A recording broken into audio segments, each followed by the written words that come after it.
This is the Sigma 35mm f1.4 DGDN art lens. And let me guess, you probably clicked on this video because you're looking for some sort of confirmation or validation if this focal length, this aperture, or this lens in particular is worth your money. Am I right? Well, let's see.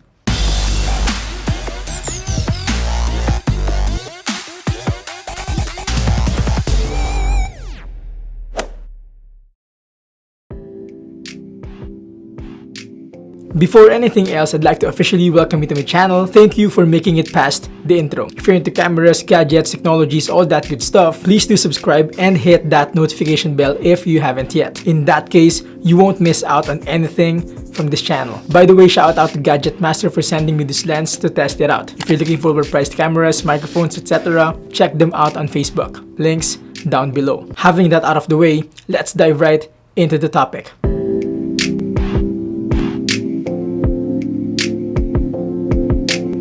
For the build quality, upon holding this lens, it felt that it really is built to last. The size and the weight are just perfect for me. It is bigger than the Sony 20mm G lens and the Sigma 85mm DGDN art lens.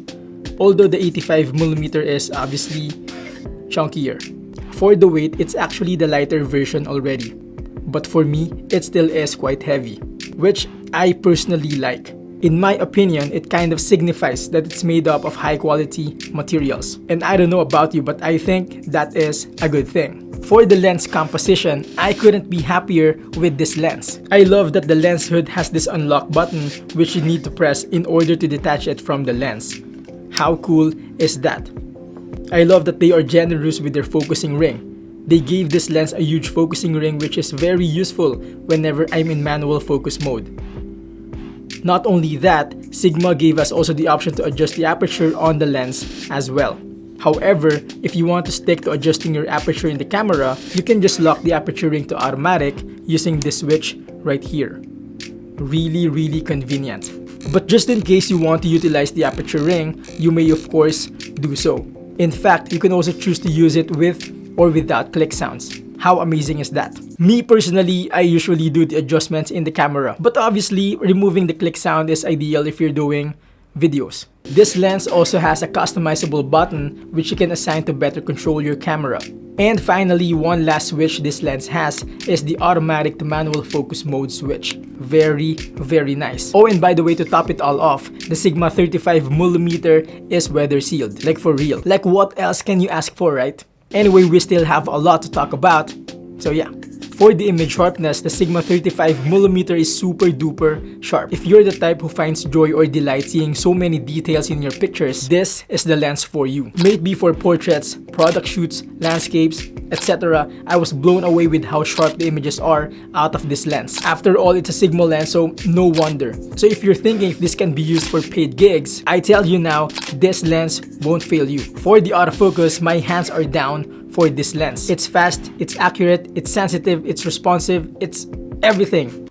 Well, that everything might be too much. But kidding aside, if we remove the text and labels, there's a good chance you won't realize that it's a third-party lens. I don't know how Sigma did it, but in my opinion, it's literally like a native lens. It is that good. Believe me, I've used a lot of Sigma lenses already, but the autofocusing system of this lens is on a different level. Like totally different level. Good job, Sigma. For the focal length, it has a fixed focal length of 35mm, like duh. On an APS-C body, 35mm is my go-to focal length. Thus, I find the 35mm on a full-frame camera kind of a bit wide. Well, at least to how I do things. Don't get me wrong, it isn't bad, but it's more like, you know, preference. You know what I'm saying? So the question now is, 35mm on a full-frame camera, what is it good for? I personally think that it's good for everyday stuff, for regular, everyday stuff. Like for me, it leans towards giving that natural perspective of things. Although for handheld vlogging, I don't know about you, but for me, it's a bit tight. Because usually for handheld vlogging, people use 24mm, something like that. Tama ba? But for talking head videos, I find a 35mm just right on the sweet spot. Not too wide, not too tight. And again, I don't know with other people, but I find this focal length useful even for portraits and product shoots. Again, then that might be just me.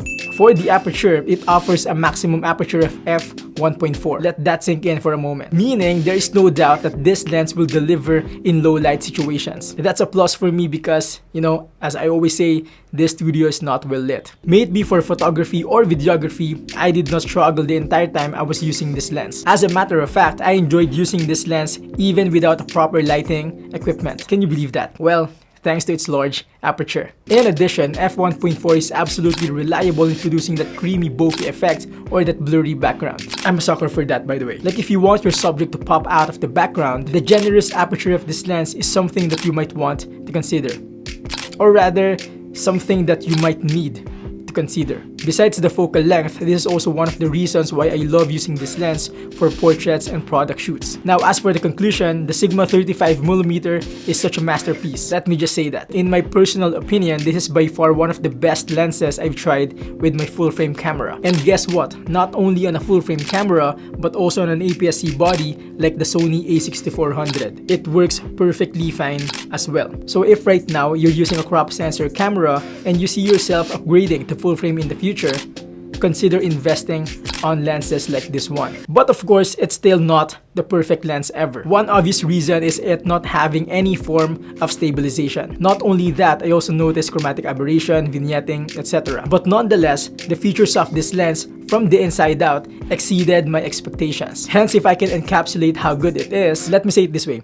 It's way too good that even if I don't plan to have a 35mm anytime soon, I'd like to keep it already. It is that good. Thus again, if you're here for confirmation or validation about this lens, I just gave you a very straightforward answer. You're welcome. There you go, folks. I am sure I wasn't able to cover everything, so let me know your thoughts in the comment section or we can connect on Instagram or on Facebook. As a end, if you're getting value from this video, please do like and subscribe for more not super technical but rather practical approach to gadgets and technologies. Until then, thank you for watching.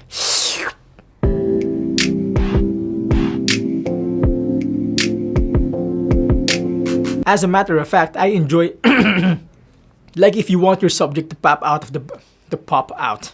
Okay. Not only that, I also noticed chromatic aberration. But nonetheless, let me say it this way. It's way too good that Lord, let me say it this way. Let me say it this way. It's way too good that even if I don't plan to have a 35mm